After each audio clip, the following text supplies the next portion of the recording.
দর্শক, আমি জান্নাতুন নাইম আপনাদের সবাইকে স্বাগত জানাচ্ছি মুক্ত মঞ্চে। আমাদের এই অনুষ্ঠানের পৃষ্ঠপোষক ইস্পাহানি মির্জাপুর চা। দর্শক, আপনারা জানেন যে এই অনুষ্ঠানে সাধারণত আমরা এমন সব বরেণ্য ব্যক্তিদের আমন্ত্রণ জানিয়ে থাকি যাদের আলোকবর্তিকায় উদ্ভাসিত হয়েছে বাংলাদেশ। আমরা তাদের কর্মময় জীবন সম্পর্কে কিছুটা জানবার চেষ্টা করি, সমসাময়িক সমাজ, রাষ্ট্র ও পারিপার্শ্বিক বাস্তবতা নিয়ে তাদের ভাবনা বোঝার চেষ্টা করি। সেই ধারাবাহিকতায় আমার আজকের যিনি অতিথি, তিনি একজন রাজনীতি এবং প্রশাসক বিশ্লেষক। দর্শক, আমার আজকের অতিথি professor doctor Abul Kashem Majumdar. Doctor Abul Kashem Majumdar, আপনাকে স্বাগত এবং অসংখ্য ধন্যবাদ স্যার যে আজকে আমাদের আমন্ত্রণে সাড়া দিয়ে স্টুডিওতে আসলেন। কেমন আছেন? আপনাকেও ধন্যবাদ।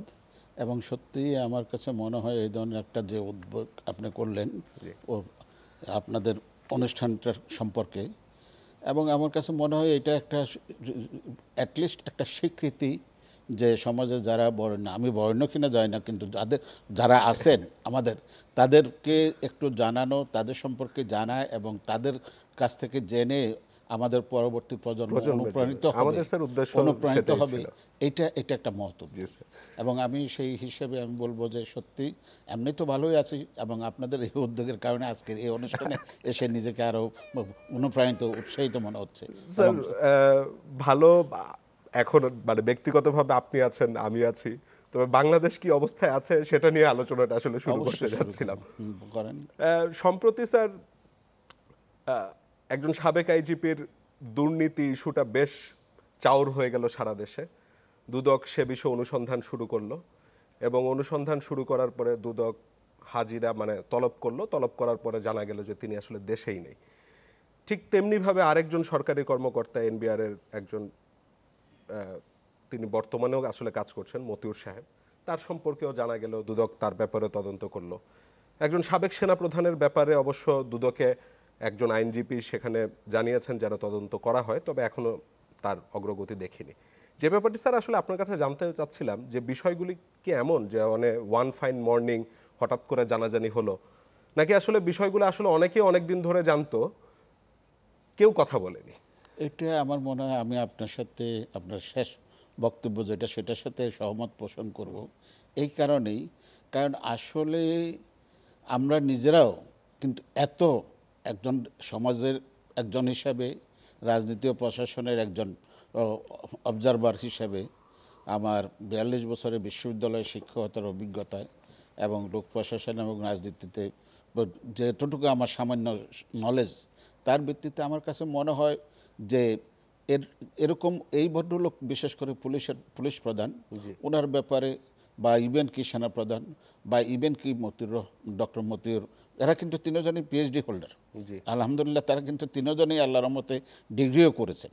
এবং আমার কাছে মনে হয় যে এই একজন লোকের অনেক কিছু কিন্তু সে পুলিশ প্রধান হয়ে তার কেমনে 60টা পাসপোর্ট পত্রিকায় দেখেছি আমি, তাহলে তো মনে হচ্ছে যে ডিমোরালাইজেশনের একটা হাইয়েস্ট অর্ডার, এটাতে কোনো ভুল নেই। এখন এই জিনিসটা এতদিন ধরে কেউ হয়তো বা সাহস করেনি, অথবা যে বিষয়টা হলো এটা এভাবেই চলতে থাকতো, তাদের নিজেদের মধ্যেই হয়তো বা কোনো না কোনো কারণে এক ধরনের একটা কনফ্লিক্ট হয়েছে, যার জন্যই হয়তো বা এটা এখন প্রকাশ হয়েছে। আমার কাছে মনে হয় ওরকম কিছু একটা হবে। কারণ শুধু মতিউর একজন নয়, আমি বলতে কোনো দ্বিধাবোধ করব না, কারণ অ্যাট দ্য এজ অফ 70 আমরা যদি মুখ না খুলে যাই পরবর্তী প্রজন্মের কাছে, আর আপনার যেই এই অনুষ্ঠান, এই অনুষ্ঠানে যদি খোলা মনে সৎভাবে আমার কি হবে বা না হবে কনসিকুয়েন্স নিয়ে চিন্তা না করে সত্যটা সত্যভাবে বলা, এটা বোধহয় সময় আমাদের মতো লোকদের জন্য এখন একেবারে পর্যায়ে পায়া। আমি সেই হিসাবে বলবো আজকের প্রোগ্রামে, যেটা আমি বলবো একান্ত আমার নিজের, কিন্তু আমি মনে করব যে আমি সত্য কথাগুলো যেটা আমার নিজের মনে হয় বলা উচিত।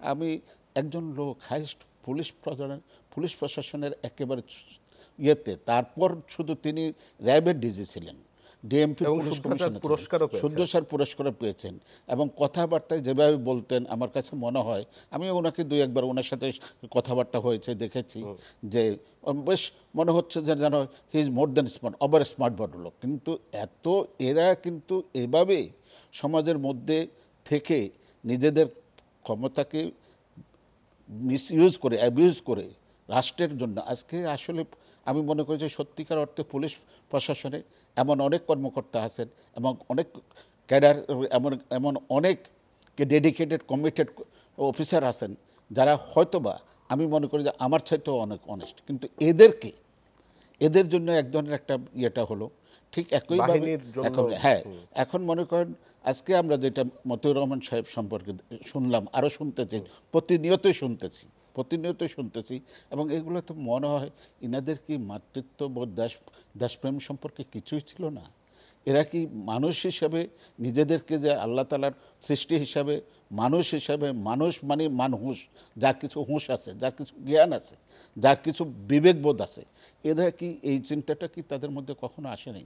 এখন যে বিষয়টা হলো আমরা ওয়ান পয়েন্ট মর্নিং এটা আসলে যে জিনিসটা হয়, একটা জিনিস যখন হতে হতে অতিরিক্ত হয়ে যায় তখন কোনো না কোনোভাবে এটা এসে যায় এবং এটা কিন্তু প্রকৃতির নিয়ম এবং প্রকৃতির নিয়মেই কিন্তু আজকে আমরা দেখতে পাচ্ছি এবং এটা এক ধরনের একটা হুঁশিয়ারি, একটা সতর্ক আমাদেরকে দিচ্ছে। কিন্তু এ থেকে যদি আমরা যারা যারা এটার এই সতর্ক সংকেতটাকে কাজে লাগায় দেশকে আগামী দিনের জন্য, আগামী প্রজন্মের জন্য করে যাবে, আমি মনে করি, আমি গভর্নমেন্টের কথাই বলতেছি, আমাদের গভর্নমেন্টের কথাই বলতেছি। কারণ আমরা ধরেন 1971 স্বাধীনতার পর থেকে আজকে আমরা যে অবস্থায় আছি আমরা মাচ বেটার। পাকিস্তানের একাধিক প্রধানমন্ত্রী সার্টিফিকেট অলরেডি দিয়েছে যে তাদের দুঃখের কথা, তাদের ইয়ের কথা বলেছে এবং এইসব জিনিসগুলো চিন্তা করে যদি আমরা দেখি যে হ্যাঁ 1971 সালে বঙ্গবন্ধুর নেতৃত্বে দেশটা স্বাধীন হলো এবং পরবর্তীতে মাত্র 3 বছর 5-7 মাসের ব্যবধানে আমরা বঙ্গবন্ধুকে হারালাম, কিন্তু এরপর টুইস্ট অ্যান্ড টার্ন, ডেমোক্রেসি হবে কি হবে না ইত্যাদি নিয়ে হলো।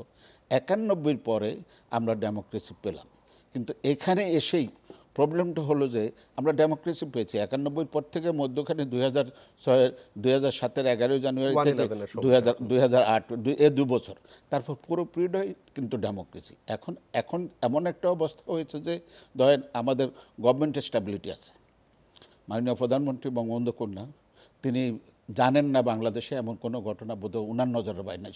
ওনার কথাবার্তাতে, ওনার আর ইয়েতে বডি ল্যাঙ্গুয়েজে যেটা মনে হয় যে ওনার প্রশাসনের সকল কিছু সম্পর্কে তিনি জানেন।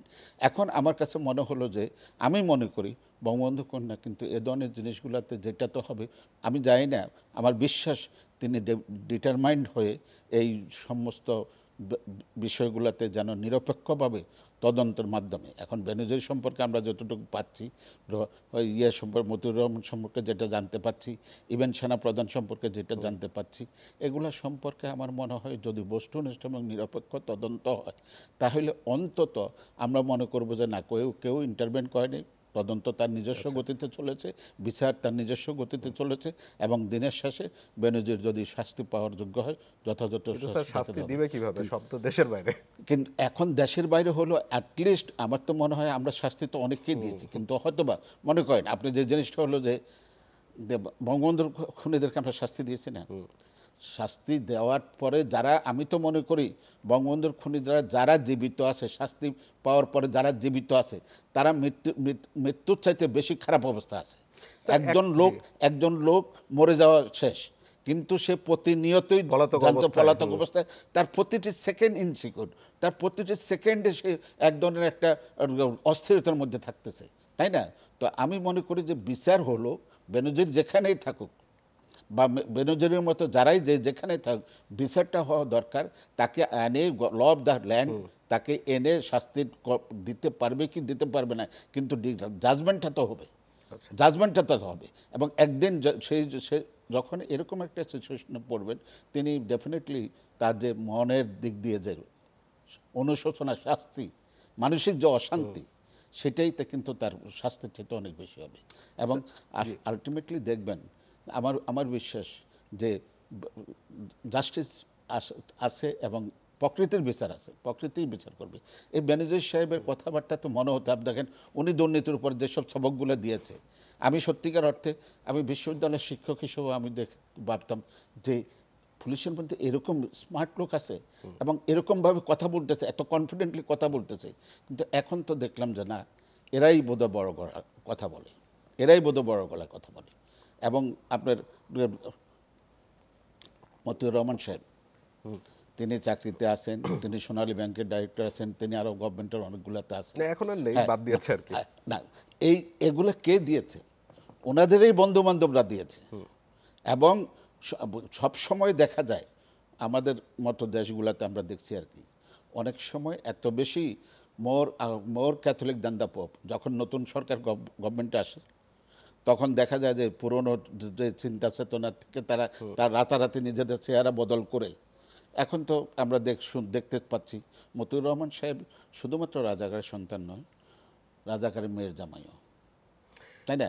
এবং তাকে যারা পৃষ্ঠপোষকতা করছে নিশ্চয় রাজাকাররা করেনি, তার এই আওয়ামী লীগের গভর্নমেন্টের করছে। এনবিআর এর সাবেক একজন চেয়ারম্যান কয়েকদিন আগে টকশোতে বলছিলেন যে তার ব্যাপারে স্বয়ং মইনু আহমেদ নাকি ফোন করেছিলেন। হ্যাঁ। আমি স্যার একটা ব্যাপার জানতে চাচ্ছিলাম, আপনি একটু আগে বলছেন যে বেনজির সাহেবের 7টা পাসপোর্ট। তো একজন সরকারি কর্মকর্তা কিভাবে 7টা পাসপোর্ট আমি পেল ওই এবং জিনিসটি- পাসপোর্ট অধিদপ্তর থেকে কিভাবে বের হলো? মানে আপনার এটা কি কখনো বৈধভাবে করা সম্ভব? আমি আপনাকে বলি ছোট্ট একটা কথা, নিজের জীবনের ঘটনা, যেহেতু আজকে আমাদের আমি নিকেতনে নিকুঞ্জে অ্যাডভার্টাইজমেন্ট হলো, রাজুক অ্যাডভার্টাইজমেন্ট করলো, প্লট দিবে, ডিস্ট্রিবিউট করবে। আমি দরখাস্ত করলাম, রাজুকের নিচের তলার যে ব্যাংক আছে ওই ব্যাংক থেকে অ্যাপ্লিকেশন আনলাম। আনার পরে আমি যখন ডিক্লারেশনটা দেখলাম যে ঢাকা শহরের metropolitan within the Dhaka metropolitan নিজ নামে বা আত্মীয় স্বজন নাম ঘনিষ্ঠজনদের নামে কোনো ল্যান্ড যদি থাকে তাইলে আমি কিন্তু এটা করতে পারবো না। আচ্ছা, eligible না। এটা সেই সময় আমি নিকুঞ্জের কথা বলতেছি। আমি দরখাস্তটা করতে পারলাম না। পরে নিকুঞ্জের অ্যাডভার্টাইজমেন্ট হওয়ার পরে, ডিস্ট্রিবিউশনটা হওয়ার পরে আমার চাইতেও সিনিয়র বিশ্ববিদ্যালয়ের প্রফেসর, ওনার নাম দেখলাম। তারপর কিন্তু উনি কিন্তু কদিন আগেই বলতেছিল যে উনি আরেকটা সরকারি অন্য আরেকটা জায়গাতে বাড়ি করতেছেন, ওটা নিয়ে ব্যস্ত। তো এখন মনে করেন উনিও বিশ্ববিদ্যালয়ের শিক্ষক, আমার চাইতে সিনিয়র। তো এখন এই যে অবস্থাটা একজন, আমি তো পারিনি, আমি বুক ফুলে বলতেছি যে রাজু কেন অন্য কোথাও কোনো অ্যাপ্লিকেশন আমি কখনো করতে পারিনি এই এটার জন্য। কারণ আমার প্রত্যেক সম্পত্তি ছিল বাড্ডাতে, আশেপাশে কিছু জায়গা জমিন ছিল, তো সেগুলো দিয়েই আমি মনে করি যে যেহেতু ওগুলোর within the Dhaka metropolitan area আমার পক্ষে সম্ভব না।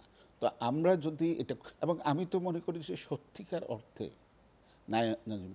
মানসিক যে শান্তি, এবং বিলিভ মি, আমি মনে করি যে আমি একজন শিক্ষক হিসাবে কথা প্রসঙ্গে বলতেছি যে 2018-19 দিকে বোধহয় আমাদেরই একজন শ্রদ্ধেয় সহকর্মী একবার বলছিলেন আর কি যে উনি ওনার বর্তমান বেশ হাইয়েস্ট পজিশন, একাডেমিক পজিশন, ওটা বাদ দিয়ে পলিটিক্যাল একটা পার্টির অঙ্গ সংগঠনের প্রধান হতে চান। আচ্ছা, তারপর আমাকেও জিজ্ঞেস করছিল এরকম কোন আপনি চান নাকি? আমি বললাম যে দেখেন, আমি তো মুসলমান, পুনর্জন্মে বিশ্বাস করি না, তো যদি হয় তাহলে আমি পুনর্বার শিক্ষক হব। কারণ বিশ্বাস করেন, আমি মনে করি যে আমি যে অবস্থাটা আছি, আমি থাকার একটা জায়গা আছে, নিজের চলার মতো অবস্থা আছে, এবং this is more than sufficient enough. এবং আমি মনে করি আমি একজন বিশ্ববিদ্যালয়ের শিক্ষক হিসেবে হাইয়েস্ট ডিগ্রি আমার পকেটে আছে। আমি একাধিক বই লিখেছি, আমার 24টা বই, আমার প্রায় 100-র উপরে 150টার উপরে একাডেমিক জার্নাল, আমি প্রায় 70 জনের উপরে পিএইচডি সুপারভিশন করেছি, আমি একাধিক ইউনিভার্সিটিতে শিক্ষকতা করার সুযোগ করেছি আলহামদুলিল্লাহ। আমি এই সরকারের আমলেই পাবলিক সার্ভিস কমিশনে ছিলাম, এবং আমি বিওপির প্রভাইস চ্যান্সেলর ছিলাম। আমি সবসময় চিন্তা করছি একটা জিনিস, না আমাদের দেশের যে সমাজ ব্যবস্থা, এখানে হয়তো বা আপনি ভালো কাজ করলে অনেক সময় হয় যে না এটা তো হইতেই, আলহামদুলিল্লাহ হয়ে গেছে, কিন্তু খারাপ কাজ করলে যে আপনি যে নিন্দিত হবেন এটা নির্ঘাত। তা আমি চেষ্টা করেছি সরকারের যদি কোনো পদবিতে আমি থেকে থাকি, অন্তত যেন নিন্দিত যেন না হই, নন্দিত না হই ভালো কথা, কিন্তু নিন্দিত যেন না হই। আলহামদুলিল্লাহ কোনোদিন কোনো মিডিয়াতে নাম আসেনি যে কাশিম মজুমদার পাবলিক সার্ভিস কমিশনের মেম্বার, বা বিউপির প্রভাইস চ্যান্সেলর, বা জাহাঙ্গীরনগর ইউনিভার্সিটির একটা ডিপার্টমেন্টের ফাউন্ডার চেয়ারম্যান, আর একটা একাধিক ডিপার্টমেন্টের চেয়ারম্যান ইত্যাদিতে কোনোদিন কোনো পত্রিকায় ওই ধরনের নাম আসেনি যেটা নিন্দিত হওয়ার মতো সুযোগ হয়। তো এটাই তো একজনের জন্য যথেষ্ট নয় কি? ডক্টর মজুমদার, আপনি একটু আগে একটা কথা বলছিলেন যে আপনাকে একজন শিক্ষক বলেছিল যে রাজনীতি করতে। তো এখন বাংলাদেশের যে পাবলিক ভার্সিটিগুলি আছে সবাই বলেন যে শিক্ষকরা কোনো না কোনো দলের লেজুর বৃত্তি করেন, বা আসলে টিকে থাকতেই নাকি করতে হয়। এই ব্যাপারটাকে কিভাবে দেখেন? মানে লাল দল থাকে, আমি নীল যদি দল বলি থাকে। আপনাকে বলি, আমি কাশিম মজুমদার জাহাঙ্গীরনগর ইউনিভার্সিটিতে 1991 থেকে 21 পর্যন্ত ছিলাম। তার আগে 1980 থেকে 91 পর্যন্ত চিটাগাং চিটাগং ইউনিভার্সিটিতে ছিলাম। ইউনিভার্সিটিতে। তারপর তো এখন আমি যদি বলি, আমি কিন্তু জাহাঙ্গীরনগর বিশ্ববিদ্যালয়ে আমার সহকর্মীরা ডেফিনেটলি বা আমার ছাত্রছাত্রীরা শুনতেছে বা দেশবাসী শুনতেছে, আমি কিন্তু কখনো শিক্ষক সমিতির ইলেকশন করিনি। আমি কিন্তু কখনো সিনেটর ছিলাম না, কখনো সিন্ডিকেটর ছিলাম না। ইভেন কি ইলেক্টেড পোস্ট হিসেবে ডিন যে একাডেমিক পজিশন, সেটা তো আমি কখনো ইলেকশন করিনি। তারপরেও এই গভর্নমেন্টের পিরিয়ডে 2014-র 7ই এপ্রিল থেকে আমি পাবলিক সার্ভিস কমিশন মেম্বার, এবং আমি আজকে বলতেছি বুক ফুলায়, মাননীয় প্রধানমন্ত্রীর সাথে আমার কখনো দেখা হয়নি।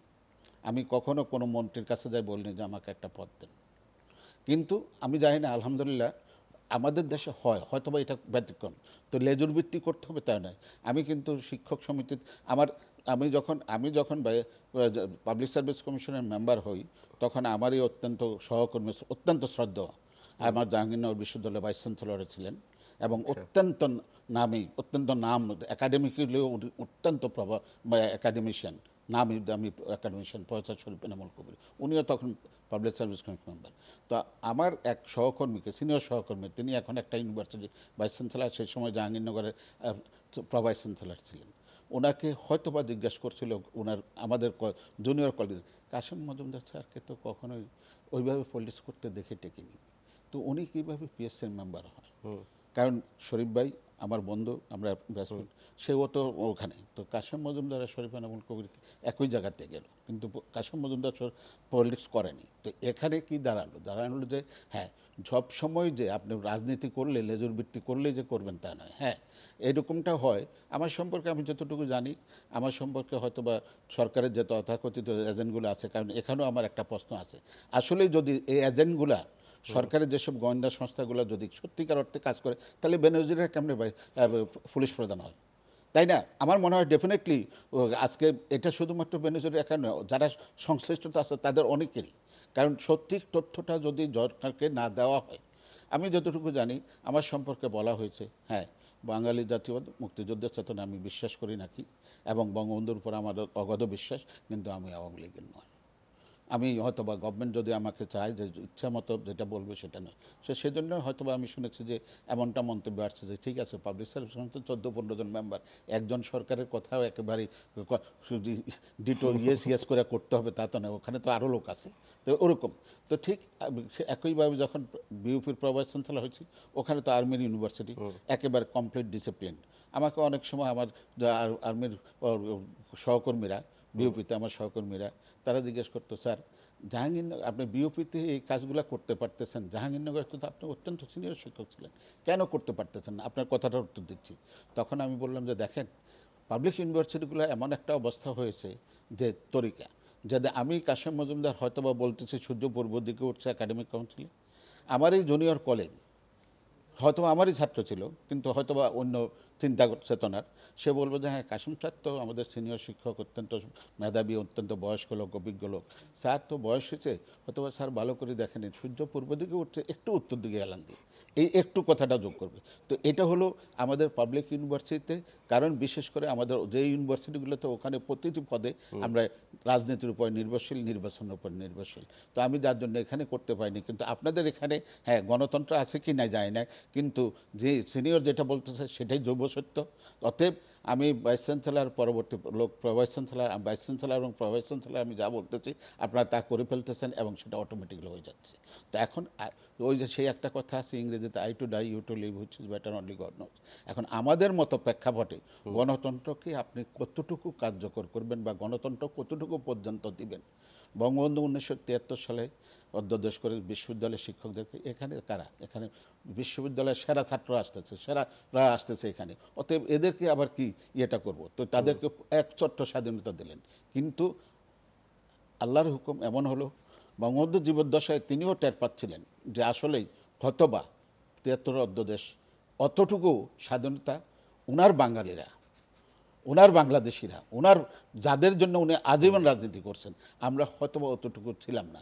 যার জন্যই আপনি জানেন, এটা আমরা অনেকেই জানি, বঙ্গবন্ধুর কাছে যখন গেল, আশেপাশে আরও দুইটা একটা প্রভাবশালী ইউনিভার্সিটি বা বিখ্যাত ইউনিভার্সিটির বলছে যে ওগুলোতে দরকার নেই, যে চারটে আছে ও চারটে। ডক্টর মজুমদার অনুমতি দিলে একটা ছোট বিরতি নিয়ে আবার আলোচনায় ফিরতে যাচ্ছি। দর্শক, মুক্তমঞ্চ অনুষ্ঠানে সময় হলো একটা ছোট্ট বিরতির, ফিরছে একটু পর, সাথেই থাকবেন।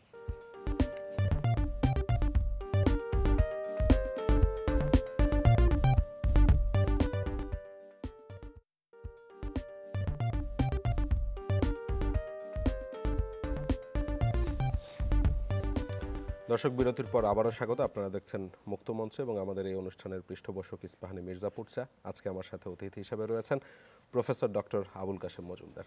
প্রফেসর মজুমদার, বিরতির পর আবারও আপনাকে স্বাগত। স্যার, বিরতির আগে আপনি গণতন্ত্র নিয়ে একটি মন্তব্য করছিলেন যে কতটুকু পর্যন্ত দেওয়া হবে। গণতন্ত্রের প্রসঙ্গটা আরেকটু পরে যাব। আমি তার আগে আবারও এই বাংলাদেশের যারা সরকারি সার্ভিস করছেন তাদের দুর্নীতির ইস্যুটাতে আবার চলে আসতে যাচ্ছিলাম। একজন সাবেক সেনাপ্রধানের বিরুদ্ধে উঠছে, সাবেক আইজিপির বিরুদ্ধে উঠছে, রাজস্ব বোর্ডের একজন সিনিয়র কর্মকর্তার বিরুদ্ধে উঠছে এবং তার সম্পর্কে সেই সময় যিনি চেয়ারম্যান ছিলেন তিনি বলেছিলেন যে সর্বোচ্চ পর্যায়ে থেকে তার কাছে অনুরোধ এসেছিল তাকে যেন পোস্টিং না করানো হয়। তো যখন সরকারের খুব গুরুত্বপূর্ণ তিনটা সংস্থার তিনজন শীর্ষ পর্যায়ের লোকের বিরুদ্ধে এই ধরনের দুর্নীতির অভিযোগ উঠে এবং দুইজনের সম্পর্কে দুদক অলরেডি বলেই দিয়েছে যে তাদের কাছে যথেষ্ট তথ্য প্রমাণ আছে যে তারা দুর্নীতি করেছে, তখন কি স্যার বিষয়টা অত্যন্ত আশঙ্কাজনক? কারণ শীর্ষ পর্যায়ে যদি এমন হয় তখন নিচের লেভেলে আসলে কি হবে? ইয়েস, আপনি যে কথাটা বলছেন, একটা আসলে আমরা মানুষ তো, এবং উন্নয়নশীল দেশের নাগরিক, তাই তো? এবং সেই হিসেবে সিনিয়র সিটিজেন হিসেবে উন্নয়নশীল দেশের আমি মনে করি যে আমরা কিছুটা আশাবাদী। আমি এই কারণে যে এই যে শীর্ষ পর্যায়ের কর্মকর্তাদের মধ্যে এই ধরনেরটা যেটা আসতেছে, অ্যাটলিস্ট আমাদের পলিটিক্যাল লিডাররা, আমি মনে করি যে সত্যিকার অর্থে দুর্নীতিতে আকণ্ঠ নিমজ্জিত যতটুকু না পলিটিক্যাল লিডার, তার চাইতে তাদের বিকল্প যাদেরকে আমি বলি তারা কিন্তু অনেক বেশি। কারণ একজন পলিটিক্যাল লিডার, আমি আপনাকে বলি, আমি পলিটিক্সের ছাত্র, একজন পলিটিক্যাল লিডার উনি হয়তোবা ইলেক্টেড হোক বা পার্টির বিশাল পজিশনে থাকুক, উনি যদি কোথাও থেকে কোনো কিছু পান, তাহলে পাওয়ার সাথে সাথে তার দলের কর্মীরা অধিকাংশই কিন্তু খবর পেয়ে যায় এবং বাইর হওয়ার আগেই, তার অফিস থেকে বাসা থেকে বাইর হওয়ার আগেই কিছু দিয়ে দিতে হয়, বুঝছেন? একটা অংশ তাকে তার বড় ভাই মানে রাজনৈতিক ভাই উনি কিন্তু তার কর্মীদেরকে না দিয়া বাইর হতে পারেন না, ইচ্ছাই হোক অনিচ্ছাই হোক তাকে তার পকেট থেকে কিছু বাইর করতে হয়। কিন্তু অপর পক্ষের যারা আছে, মানে আপনি আমলাদের কথা যারা, হ্যাঁ, আমি তাদের কিন্তু কি আসছে না আসছে, কোথায় যাচ্ছে, কি হচ্ছে, এটা কিন্তু ততটুকু পর্যন্ত আসে না যতক্ষণ পর্যন্ত হয়তোবা বেনজিরেরই মতো আরব বেনজির, যেটা বেনজিরেরটা নিশ্চয়ই প্রকাশ করেছে বা পত্রিকায় এসেছে, মিডিয়াতে আসেছে এবং মিডিয়া সাহস করে নিউজ দিয়েছে, কারণ বুঝতে পারছে যে বেনজিরের যে এক সময় যে ছিল সেটা এখন আর নাই। হ্যাঁ, এখন হয়তোবা নিউজটা করা যায়। তো সেই হিসাবে আমি পলিটিক্সের ছাত্র হিসেবে আমি মনে করি যে সত্যিকার অর্থে আমাদের দেশের দুর্নীতিতে যদি প্রথমে জিরো টলারেন্স করতে হয়, তাইলে আমাদের পলিটিক্যাল লিডারদের ছাড়া এক্সট্রা পলিটিক্যাল লিডার যারা আছে তাদেরটাকে আগে সামনে নিয়ে আসা উচিত। আপনার অর্থ এই নয় যে আমি পলিটিক্যাল লিডারদেরকে বলতেছি না, কিন্তু এই যে মনে করেন, আমার তো মনে হয় যে আপনার হয়তোবা ইলেকশনের সময় আমরা শুনেছি 80টা বাড়ি 100টা বাড়ি বা ওইটা পলিটিক্যাল লিডারদের, জনক মন্ত্রী বা প্রতিমন্ত্রী ইত্যাদি, তাই তো? এই 7ই জানুয়ারি ইলেকশনের আগে। কিন্তু এখন যেটা দেখা যাচ্ছে যে ইনাদের যেটা এখানে কিন্তু হয়তোবা কিছু করতে গেলে আরও অনেক অনেক অনেক বাইরে আসতে পারে এবং হয়তোবা দেখা যেতে পারে যে বেনজির নয় আরো অনেক বেনজির হয়তোবা আসতে পারে।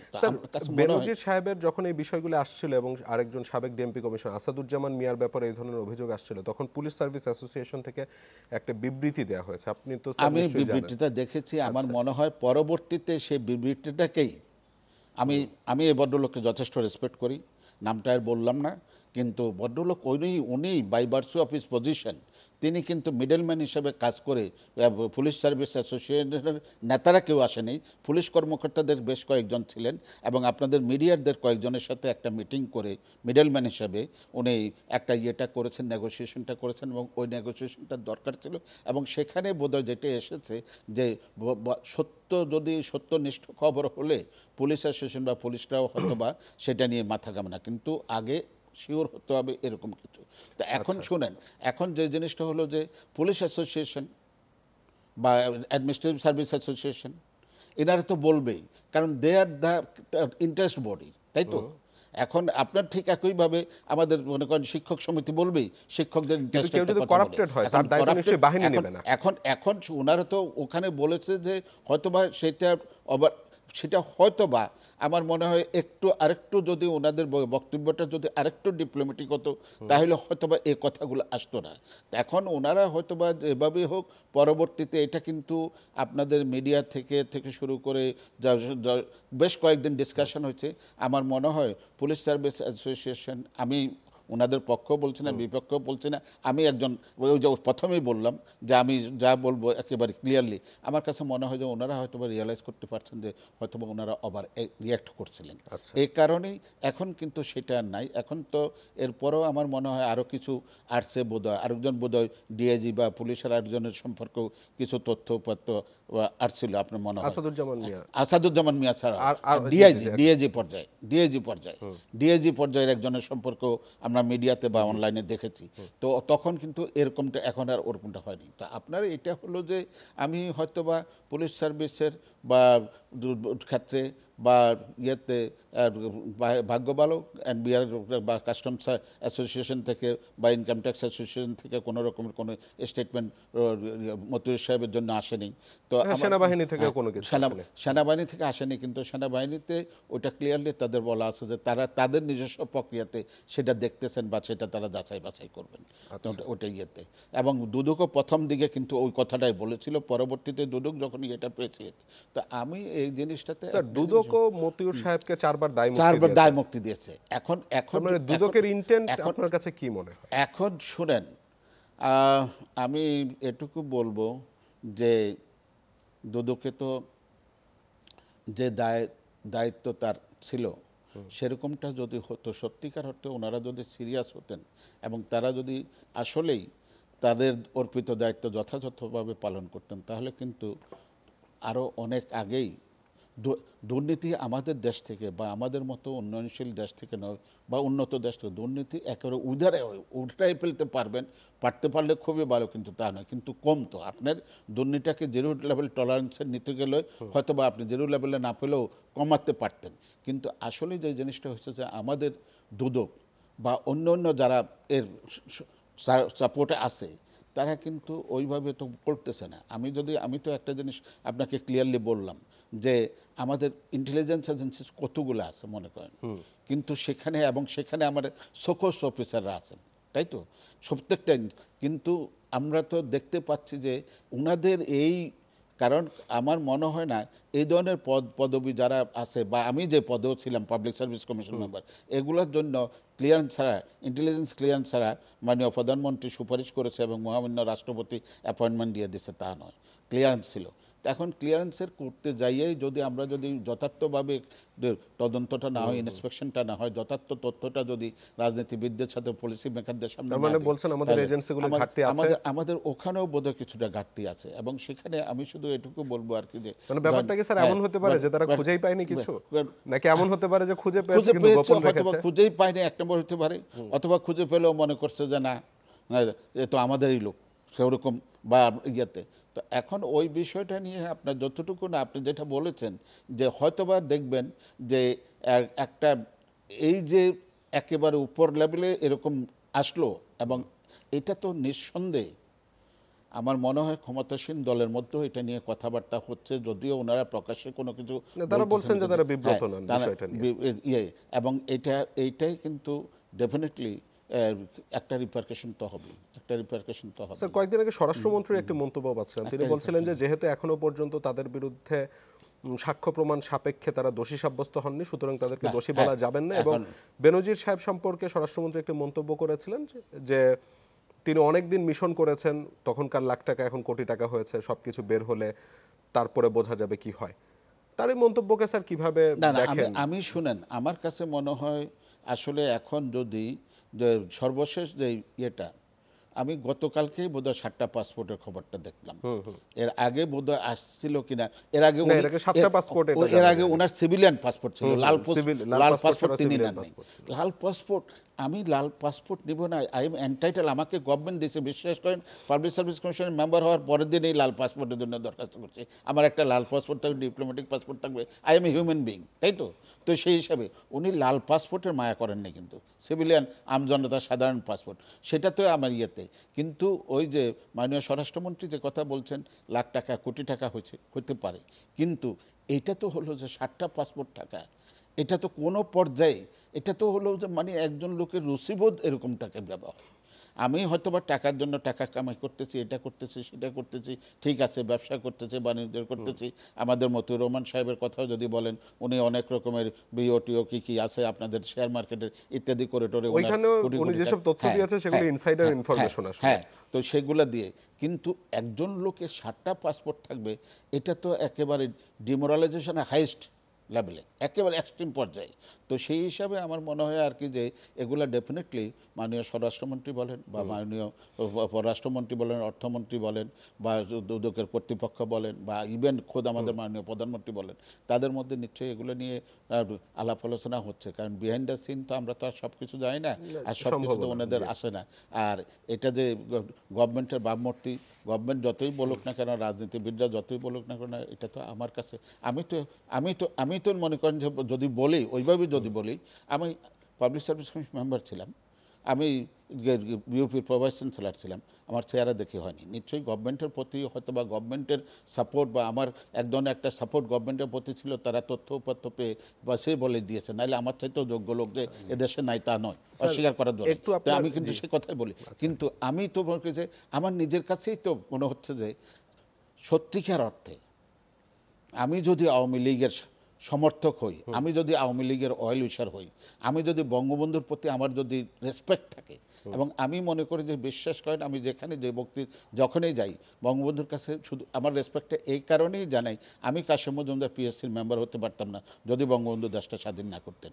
আমি কাশেম মজুমদার হয়তো বা বিউপির ভাইস চ্যান্সেলর, সামরিক ইউনিভার্সিটির ভাইস চ্যান্সেলর, ভাইস চ্যান্সেলর দায়িত্ব পাইতাম না যদি দেশটা স্বাধীন না হতো। তো সেই হিসাবে আমি সত্যিকার অর্থে বঙ্গবন্ধুর একজন বাঙালি যোদ্ধা, বঙ্গবন্ধু চেতনা এবং মুক্তিযোদ্ধার চেতনায় বঙ্গবন্ধুকে আদর্শ হিসেবে ধরে আমি মনে করি যে আওয়ামী লীগের সমর্থক হিসাবে আমি মনে করি যে এইগুলা যত বেশি সরকার এগুলাকে নিয়ে প্রপারলি ডিল করবে, ততই জনগণের কাছে তার সমর্থন বাড়বে এবং সেটা দেশের জন্য বলা হবে, আওয়ামী লীগের গ্রহণযোগ্যতা বাড়বে, বঙ্গবন্ধুর যে সত্যিকার অর্থে যে আমরা যে বঙ্গবন্ধুরকে মানি, বুঝি, জানি, সেটা প্রমাণিত হবে। ডক্টর মজুমদার, আপনি কিছুক্ষণ আগে একটা মন্তব্য করছিলেন যে মানে সরকারি কর্মকর্তারা যখন দুর্নীতি করে তখন তো আসলে কাউকে দেয়া লাগে না, নিজেদের হয়তো সম্পদ আরো বেশি।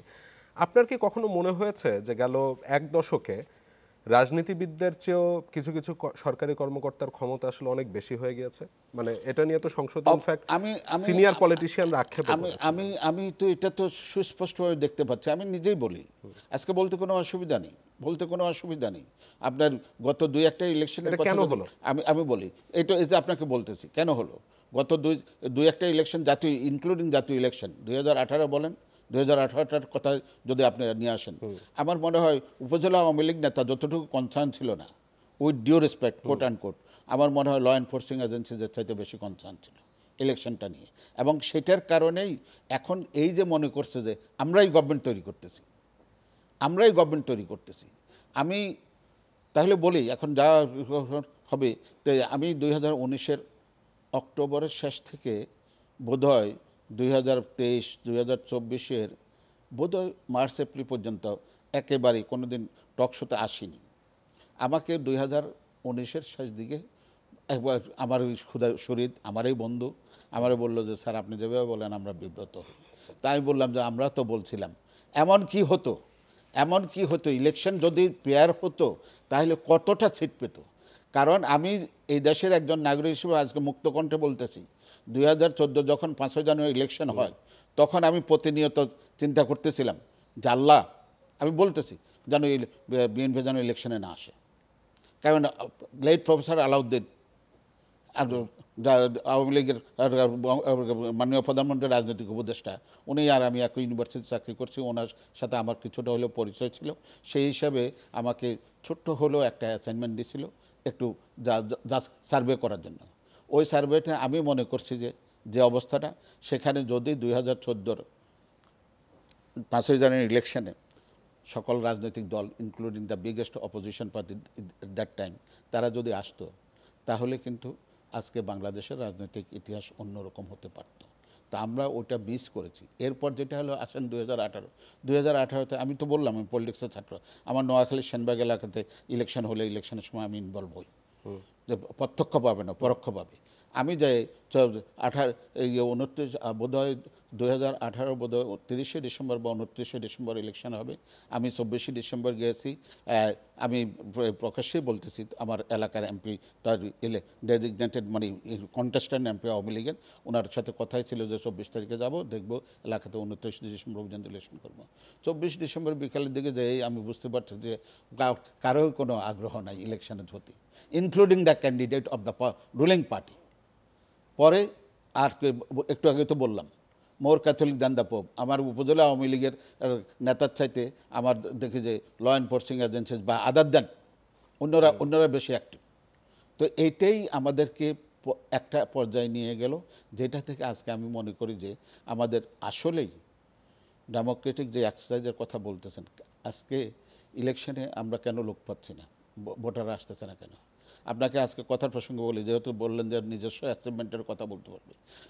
মাসে 28,400 টাকা পেতাম এশিয়া ফাউন্ডেশনের কনসালটেন্ট হিসাবে, সেজন্য কপিরাইট আমার নাই। এদেশে ভোটার আইডি কার্ডের আমি যদি বলি আজকে প্রকাশ্যে এয়ারে বলতেছি, আমি একজন পাইওনিয়ার ছিলাম এশিয়া ফাউন্ডেশনের কনসালটেন্ট হিসাবে।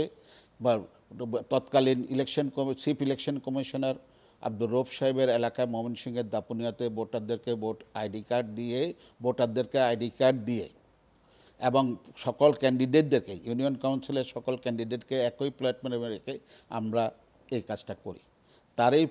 তার পরবর্তীতে টঙ্গীর 2 নম্বর ওয়ার্ড গ্রাম এলাকাতে শহর এলাকাতে তখন প্রায় 14 মাসের কন্ট্রাক্ট ছিল 93-4 দিকে। আমরা আমাদের তরফ থেকে গভর্নমেন্টকে ইলেকশন কমিশনকে বারবার বলছি যে দেখেন বোধহয় আরও 1-2 বছর করলে আমার মনে হয় একটা প্রক্রিয়াতে শুরু হবে, এবং সেই সময় যদি ভোটার আইডি কার্ডটা দিয়ে কাজটা হতো তাহলে হয়তো বা 1-11 সময় লাগতো না। তারপরও আমি বলছি যে এখনও এনআইডি যেটা আপনার কাছে আমার কাছে আছে, পৃথিবীর অনেক দেশের নাগরিকদের এই কার্ডটা নাই। আমরা বাংলাদেশের নাগরিক হিসেবে ভাগ্যবান একদিক দিয়ে যে এই একটা কাজ আমরা সেই সময় আমি 93-94-এ ইনভলভ ছিলাম, আমার সময় হয়নি, আমি করতে পারিনি, আমি কিছুই করতে পারিনি, কিন্তু পরবর্তীতে সামগ্রিকভাবে আসে এটা হয়েছে। তো কারণটা কি, এখন যে জিনিসটা হলো যে ইলেকশন কমিশনের যে আমরা যেটা দেখতেছি ইলেকশনে, এখন যদি ইলেকশনে আমাদের দেশে কখনো কিন্তু ইলেকশন ওইভাবে গণতান্ত্রিক প্রক্রিয়ার মধ্যে হতো না। কারণ যখন 72, 73, 70-এর পরে 70-এর সময়ের ইলেকশন বা ইভেন 91-এর পূর্বের ইলেকশনটা তখন ছিল এমন যে সাধারণ একজন লোককে জিজ্ঞেস করতো, সে হয়তো বা ভোটের দিন সকালবেলা যায় সে হয়তো বা গত 15 দিন বা 1 মাস ধরে সেই ইলেকশনে এক্স বা ওয়াইকে সাপোর্ট দিয়েছে, তাই তো? ভোটের দিন সকালবেলা সে ভোট কেন্দ্রে যায় দেখলো যে সবাই তার যে এতদিন সে যেটাকে সাপোর্ট দিছে তার চাইতে আর অন্যটা উল্টাটা অপর পক্ষেরটার জয়কার, সেই কিন্তু ভোটটা পৌঁছাবো না, ভোটটা নষ্ট করবো না, ভোটটা দিলে নষ্ট হয়ে যাবে। এই যে নষ্ট হওয়া পৌঁছানো, এটা কিন্তু পরবর্তীতে 1-11 পরে আমরা এখন এসে এই কনসেপ্টটা আসছে। এখন আমার মনে হয় আমাদের এখন যে বর্তমান যে নির্বাচন প্রক্রিয়া আছে এটা নিয়ে চিন্তা করা উচিত। আমি কাশেম মজুমদার বা আপনি নাইম ইলেকশনে যেতে চাচ্ছেন, কত আপনার যদি ক্যান্ডিডেট যদি 7 জন থাকে, ইভেন আপনার 18% ভোট পাইয়াও, টোটাল ভোট কাস্টের 18% পাইয়াও বা 15% পাইয়াও আপনি ইলেক্টেড হয়ে যাচ্ছেন, অর্থাৎ 85% লোক আপনাকে ভোটারদের মধ্যে যারা ভোট কেন্দ্রে ওদের মধ্যে 85% আপনাকে চায়নি। তো আমার মনে হয় আমাদের দেশের প্রেক্ষাপটে আমাদেরকে আজকে এই বিষয়টা নিয়েও চিন্তা করতে হবে যে আসলে কি আমরা 85% যাকে চায় না তাকেই আমরা বিজয়ী ঘোষণা করে তার দ্বারাই আমাদের আইন প্রণয়ন করব। ডক্টর মজুমদার, এই নির্বাচন গণতন্ত্র নিয়ে আরেকটু আলোচনা করতে পারলে আমার ব্যক্তিগতভাবে ভালো লাগতো, তবে আপনার ব্যক্তিগত জীবনে আসলে আশাই হলো না আজকের অনুষ্ঠানে। একটু জানতে চাচ্ছিলাম আপনার তো জন্ম নোয়াখালীতে, ছেলেবেলায় বেড়ে নোয়াখালীর ওঠাটা সঙ্গে। কেমন ছিল? তারপর লেখাপড়া কোথায় করেছেন? ঢাকা বিশ্ববিদ্যালয়ে হ্যাঁ, কবে আমি আসলেন? আপনাকে বলি, ছোট করে বলি। জি। আমি মধ্যবিত্ত পরিবারের সন্তান। বাবা কি করতেন? বাবা সরকারি চাকরি করতেন। আচ্ছা 1970 সালে এসএসসি পাশ করলাম আচ্ছা গ্রামের স্কুল থেকে। তারপর 70-এর সেই উত্তাল দিনগুলোতে ঢাকাতে আসলাম, ঢাকাতে কলেজে পড়বো, ঢাকায় কলেজে পড়বো। আচ্ছা আচ্ছা, স্কুলের পর ঢাকা এসে কলেজে পড়বে। হ্যাঁ। 70-এ মেট্রিক পাস করলাম আর কি, 1970-এ মেট্রিক পাস করলাম। তারপর যে বাবা বললো যে দেখো তুমি তো আমার বড় ছেলে, তোমরা ভাই বোন এতজন, আমি তো তোমাকে ঢাকাতে রেখে পড়াতে পারবো না। হ্যাঁ, আজকে সত্যি জাতির সামনে বলতেছি। আমি বাবাকে বললাম যে বাবা, ইনশাল্লাহ আমি ঢাকাতে পড়বো, আপনার যা খরচ আমাকে দেওয়ার দিবেন, না দিলেও অসুবিধা হবে না। আমরা বাপ বেটা একসাথে মিলে থাকে খেয়ে আল্লাহর মতো চালাই যেতে পারবো। আপনি আপনার আমার ছোট ভাই বোনদের জন্য দায়িত্ব আপনি যেমন পালন করবেন, আমিও চেষ্টা করব। তো আলহামদুলিল্লাহ পাশ করলাম। স্বাধীনতা যুদ্ধের সময় দেশে ফিরে গেলাম 7ই মার্চের বঙ্গবন্ধুর ভাষণ শোনার পরে। আচ্ছা, তখন কি ঢাকাতে হ্যাঁ, আপনি? ঢাকাতে। তারপর যে দেশে যে আমার এলাকাতে আমাদের সেই সময় আমাদের গ্রামের বাড়িতে আমার দাদারও অনুপ্রেরণায় একটা বিল্ডিং ছিল, বুঝলেন, 1965-66 দিকে করা। আচ্ছা। তখন সেক্টর কমান্ডার যিনি ছিলেন উনি কী করলেন, উনি আমাদের ওই বিল্ডিং থাকার কারণে কিন্তু আবার একটু গাড়ি ঘোড়া যাইতে পারে না। আচ্ছা তো ওখানে ওইটাকে সুরক্ষিত দুর্গ মনে করে আরাম যা ওনার কাছে ছিল সব আমাদের বাড়িতে, আমাদের ঘরের মানে ফ্লোর ভেঙে ফ্লোরটাকে ইয়েটা করে প্রায় 3-4 ফুট গর্ত করে মোটা পলিথিন দিয়ে আরামসগুলা ওখানে রাখতো। তো আমার কাছে মাঝে মাঝে মেসেজ আসতো যে ওনাদের সাংকেতিক চিহ্ন এটা দিও ওইটা দিও। তো সেই হিসাবে আবার কাছারি ঘরে মুক্তিযোদ্ধারা থাকতো, তো ওনাদের কাছ থেকে হ্যাঁ এইগুলার এই পার্টিসিপেশনগুলোর পরবর্তীতে নিজে মনে করলাম যে 1971 সালের পরে 16 ডিসেম্বরের পরে সার্টিফিকেট পাইছি, সার্টিফিকেট দিছিও, বুঝছেন।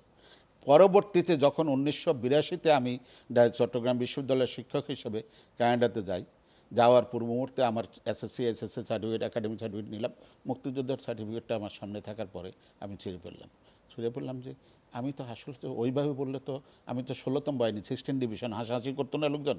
তো সেই হিসাবে আমি এটা ব্যবহার করব না, করিনি কখনো, আজ পর্যন্ত নিজেকে মনে করি না যে আমি সত্যিকার অর্থে। কিন্তু মুক্তিযুদ্ধের প্রতি ছিল, সেক্টর কমান্ডার নিজের হাতে আমাকে দিয়েছে যে তুমি তো আমাদের কাজ করেছো।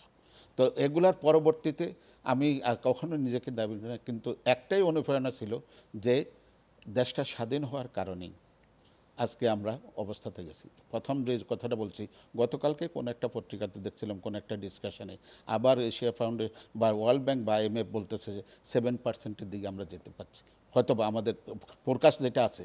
এই যে মধ্যখানে আমাদের যে করোনা, তারপর বিশ্ব পরিস্থিতি, আবার আমরা এই যে ইকোনমিক অবস্থাটা, এটা কিন্তু একদিক দিয়ে হলো যে আমাদের স্বাধীনতা, বঙ্গবন্ধুর নেতৃত্ব, এবং পরবর্তীতে সেই 2009-এর 6 জানুয়ারি থেকে আজ পর্যন্ত একই গভর্নমেন্ট থাকাতে গভর্নমেন্টের স্থিতিশীলতা এবং সর্বোপরি একক নেতৃত্ব বঙ্গবন্ধু কন্যার, সে কারণেই হচ্ছে।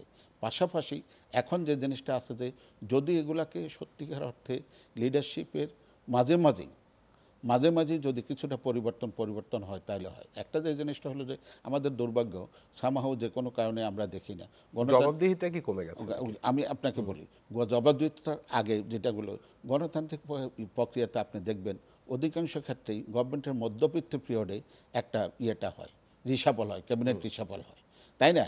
এখন ক্যাবিনেট রিসাফল হয়ে গত 15 বছরে বা গত 16 বছরে আমরা কিন্তু দেখতেছি যে একই ব্যক্তি একই মন্ত্রণালয়ের মধ্যে আছে। এখানেই আমার কাছে মনে হয় এটা একটা ভুল, হয়তো বা এখন শুদ্ধ কিনা যায় না, কিন্তু আমার মনে হয় ক্যাবিনেট রিসাফল হলে এবং প্রতিনিয়তই যদি মন্ত্রীরা তটস্থ থাকতেন মাননীয় প্রধানমন্ত্রীর কাছে যে জবাবদিহিতার জন্য, তাইলে হতো। এখন জবাবদিহিতাটা যেটা এসে গেছে, এবার তো কিছু কিছু চেঞ্জ হলো এই ইলেকশনের পরে। খুব একটা কি হয়েছে, এই স্বাস্থ্য মন্ত্রণালয় হলো, স্বাস্থ্য মন্ত্রণালয় হয়েছে বা 2-1টা মন্ত্রণালয় হয়েছে। আমার তো মনে হয় আমরা এনিওয়ে যাক, আমি সেটা নিয়ে বলতেছি না, কিন্তু আপনার যে জবাবদিহিতার কথা বলছেন, জবাবদিহিতা করার জন্য যে আপনার যে পলিটিক্যাল লিডারশিপের, কারণ এখন তো আপনার পলিটিক্যাল লিডার নাই। আমাদের পার্লামেন্টে কয়জন পলিটিক্যাল লিডার আছেন? ওনার তো বেশিরভাগই হয় ব্যবসায়ী, হয়তো বা না হলে আমলা, নাহলে ইয়েতেই। তা আপনার এখন আপনার পলিটিক্যাল লিডারশিপটা যাদেরকে নেতৃত্ব দিচ্ছে, যাদের কাছে আপনার, তাদের তো আমরা তো পাচ্ছি না। কারণ আপনি ইলেকশন করতে গেলে আপনার যেভাবে আমরাই এদেশের জনগণে ইলেকশন করতে গেলে ইলেক্টেড লিডারদেরকে, পলিটিক্যাল লিডাররা যারা ইলেক্টেড ক্যান্ডিডেট যারা, তাদের কাছ থেকে আমাদের যে এক্সপেকটেশনটা বিফোর ইলেকশন, বা আমরা কিছু তথাকথিত রাজনৈতিক কর্মী তাদেরকে যেভাবে মোটিভেট করি পয়সা খরচ করার জন্য, এটা তো একজন সাধারণ রাজনৈতিক কর্মী করতে পারবে না।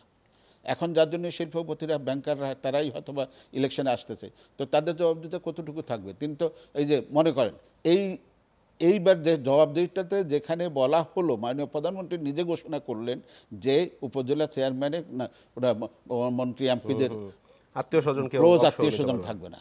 জবাব কি আসছে? নাইলে আগামীবার এমপি হবে না, তাই না? নাইলে আগামীবার নমিনেশন দেবে না। তো এই ধরনের কথাগুলো তো গণতান্ত্রিক ভাষা নয়। রাজনৈতিক এবং রাজনৈতিক নেতৃত্ব কিন্তু এ কথা বলতো না। রাজনৈতিক যদি কর্মী হতো তাহলে এটা বলতো না। কিন্তু আপনাকে চিন্তা করতে হবে, এখনও কিন্তু বঙ্গবন্ধু বাঙালি জাতীয়তাবাদী মুক্তিযুদ্ধের চেতনায় তারাই বিশ্বাস করে যারা ওই যে হয়তোবা স্পঞ্জের স্যান্ডেল পরে আওয়ামী লীগের ইলেকশন হলে দৌড়ে চলে যায়, 5 টাকার বাদাম খায়, নিজেরা অন্যদেরকে ডাকে। কিন্তু ওরকম কর্মীর সংখ্যা তো কমে যাচ্ছে এখন। এখন তো আপনি তো এখন আদৌ লোক আছে নিয়ে নাকি কে যাচ্ছেন। জানে? এখন আদৌ আছে কিনা জানেন? কারণ থাকি তো কোনো লাভ নেই, তো থাকি তো কোনো লাভ দেখতেছি না আমি আপনি মনে করেন যে আমি এটা বলতেছি যে যেহেতু আমি ইলেকশন করি নাই বা করব না, ওই আপনাকে তো প্রথমেই বললাম যে বিশ্ববিদ্যালয়ে আমি ইলেকশন করি নাই, কারো কাছে ভোট চাইনি। তো সেই হিসাবে আমি এইটুকু বলতে পারি যে আমি তখনই তো যে আমার নেতার কাছে রাজনৈতিক যারা নির্বাচিত হবে তাদের কাছে কিছু চাবো, যখন আমি নিঃস্বার্থভাবে তাকে সহায়তা করব। কিন্তু এখন আপনাকে যে অবস্থায় আসছে, আপনি নাইম ভালো করে জানেন, আমি এটা প্রকাশ্যে বলতেছি, আপনার এখনকার যে ইলেকশন করতে হলে, আপনার যদি এমপি ইলেকশন করতে হয়, আপনার বিশাল একটা অ্যামাউন্ট লাগবে, সাথে বা ভালো একটা গ্রুপ ক্যাডার লাগবে, যারা আপনার প্রতিপক্ষকে গায়েল করার জন্য নয়, আপনাকে রক্ষা করার জন্য প্রতিপক্ষের হাত থেকে। তো এরকম অবস্থায় তো সাধারণ কর্মী যিনি এলাকাতে কাজ করে যাচ্ছেন দিনের পর দিন, যার কর্মী এলাকার যে কোনো বিপদে মানে একদম আপদে dedicated যিনি। বিপদে আপদে যাচ্ছে, সে তো এটা করতে পারবে না, তার কাছে তো এটা নাই। কিন্তু আমার তো মনে হয় অ্যাটলিস্ট আমরা যদি মনে করি, আমাদের রাজনৈতিক দলগুলো যদি মনে করে, বিশেষ করে বড় রাজনৈতিক দলগুলো, যে 80% হ্যাঁ ঠিক আছে, 10-20% আমরা ওজনের লোক নেব, পার্টির পয়সা করে দরকার আছে, পার্টির ফান্ডের জন্য দরকার আছে, পাশাপাশি আমরা এই ধরনের কমিটেড লোকদেরকে নেব এবং ওদেরকে একটা পর্যায়ে রিওয়ার্ড দেবো। 5 বছর বা সে হয়তো বা ইলেকশন করে আসতেছে, তাকে হয়তো বা রিওয়ার্ড দেবো। কিন্তু ওরকমটা তো এখন তো সেরকম স্যার ইচ্ছা আছে নাকি সেটাও একটা বড় এরকমটা তো হচ্ছে স্যার, না। আলোচনার প্রায় শেষে আসলে চলে আসছিলাম।